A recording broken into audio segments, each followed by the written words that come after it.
जय महाराष्ट्र विद्यार्थी मित्रांनो, मराठी माहिती केंद्र या यूट्यूब चॅनलवर तुम्हा सगळ्यांचे स्वागत आहे।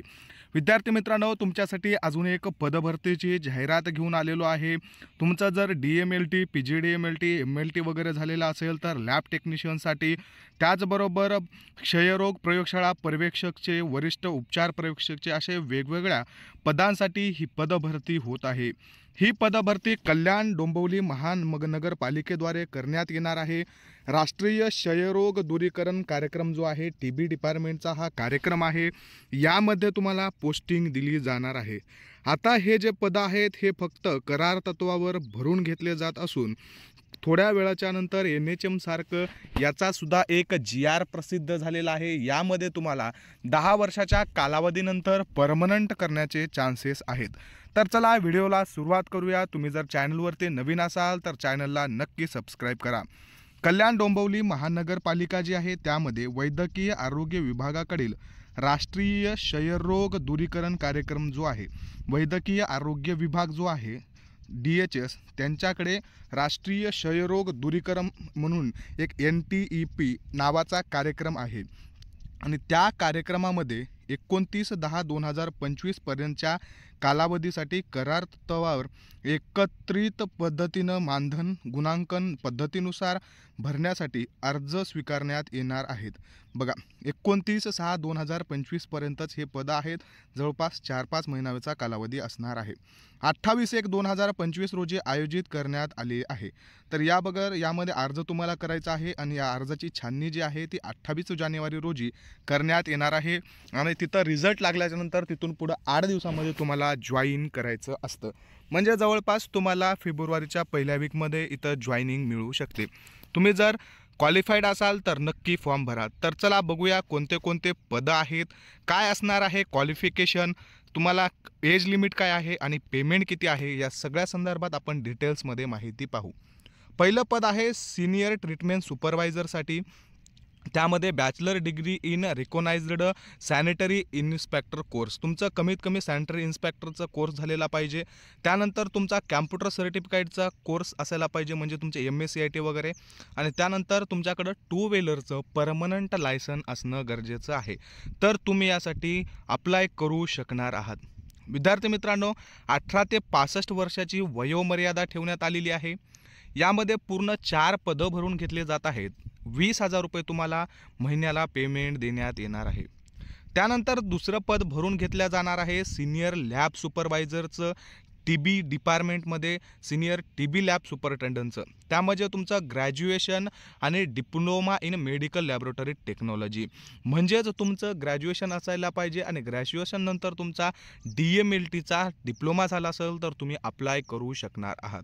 यामध्ये सुद्धा परमनंट तुम्हाला 2 व्हीलरचं लायसन आणि कॅम्प्युटरचा कमीत कमी 2 मंथचा एखादा कोर्स असणं गरजेचं आहे, म्हणजेच तुमची MSCIT असणं गरजेचं आहे। यामध्ये तुम्हाला मिनिमम 1 वर्षाचा एक्सपिरियन्स सुद्धा असणं गरजेचं आहे। 18 ते 65 वर्षाची वयोमर्यादा, एकूण 3 पदं भरून घेतले जात आहेत। यामध्ये तुम्हाला 20,000 रुपये एवढा मासिक पेमेंट देण्यात येणार आहे। यामध्ये कोणतेही इतर भत्ते वगैरे मिळत नसतात, त्यामुळे हे फायनल पेमेंट आहे 20,000 रुपये। त्यानंतर पुढील पद आहे लॅब टेक्निशियन स्पुटम मायक्रोस्कोपिस्ट। स्पुटमचं TB डिपार्टमेंट असल्यामुळं TBची टेस्ट जी आहे ते स्पुटममधून केली जात असते आणि त्याची मायक्रोस्कोपी करून तुम्हाला मायक्रोस्कोपी जमणं गरजेचं आहे। त्यामध्ये तुम्हाला इंटरमिडिएट 12वी+ डिप्लोमा सर्टिफिकेट जर झालेला असेल मेडिकल टेक्नॉलॉजीमधून किंवा त्याच्या इक्विव्हॅलंट तुमचं काही झालं असेल तर तुम्हाला इथं अप्लाय करता येणार आहे। 1 वर्षाचा तुम्हाला एक्सपिरियन्स लागणार आहे स्पुटम मायक्रोस्कोपीमध्ये। तुम्हाला इथं 18 ते 65 वर्षाची वयोमर्यादा ठेवण्यात आलेली आहे। 4 पदं आहेत जे भरून घेतले जात आहेत। यामध्ये सुद्धा महिन्याला 17,000 रुपये पेमेंट तुम्हाला दिला जाणार आहे। त्यानंतर पुढील पद नसणार आहे TB हेल्थ सुपरवायझरसाठी। तुमचं ग्रॅज्युएशन इन सायन्समध्ये पाहिजे किंवा तुमचं 12वी सायन्समध्ये असणं गरजेचं आहे आणि त्यानंतर तुमचं MPW, LHV, ANM वगैरे असा जर सर्टिफाईड कोर्स झालेला असेल तरीही सुद्धा तुम्ही इथं अप्लाय करू शकणार आहात। Tuberculosis health visitor recognised course तुमच्याकडे असायला पाहिजे आणि कॅम्प्युटर नॉलेजसाठी MSCIT सुद्धा तुमच्याकडे असणं गरजेचं आहे। वयोमर्यादा सेम आहे 18 ते 65 वर्ष। यामध्ये मात्र एकूण 6 पदं भरून घेतले जात आहेत। 15,500 रुपये तुम्हाला यामध्ये पेमेंट दिलं जाणार आहे। काय असणार आहे सर्वसाधारण सूचना, कशा पद्धतीनं अर्जाची छाननी वगैरे केली जाणार आहे, काय दिनांक आणि वेळ आहे, त्याबद्दल पूर्ण डिटेल्समध्ये माहिती दिलेली आहे। शैक्षणिक अर्हता, अनुभव, वय, पदांची शासन निर्णयानुसार निवड होणाऱ्या उमेदवारास नियुक्त पदावर हजर होते वेळी खालील पदांच्या बाबी बंधनकारक आहेत। तुम्हाला तिथं जाताना काय करायचं आहे, a mobile contact number working in incoming calls at least during duty hours. त्यानंतर should be computer literate at the time of हे बघा, हे त्यांनी रूल्स वगैरे दिलेले आहेत, हे वाचून घेऊ शकता। त्यानंतर काय आहे बघा, प्रयोगशाळा तंत्रज्ञाचं जे आहे यांचं कोणत्या दिवशी अर्जाची छाननी होणार आहे की 28/1/2025 रोजी।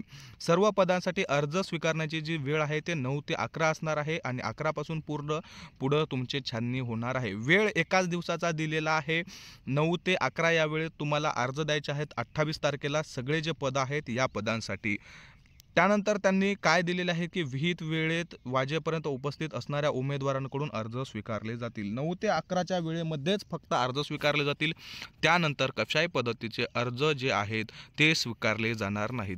कुठं द्यायचं आहे तुम्हाला अर्ज देण्याचं ठिकाण बघा, आचार्य अत्रे रंगमंदिर, कॉन्फरन्स हॉल, पहिला मजला, कैलास शंकरराव झुंजराव सुकब सुभाष मैदानाजवळ, शंकरराव चौक, कल्याण पश्चिम, तालुका कल्याण, जिल्हा ठाणे। या ठिकाणी तुम्हाला स्वतः उपस्थित राहून 28 तारखेला सकाळी 9 ते 11 या वेळेमध्ये तुमचे अर्ज जे आहेत ते द्यायचे आहेत।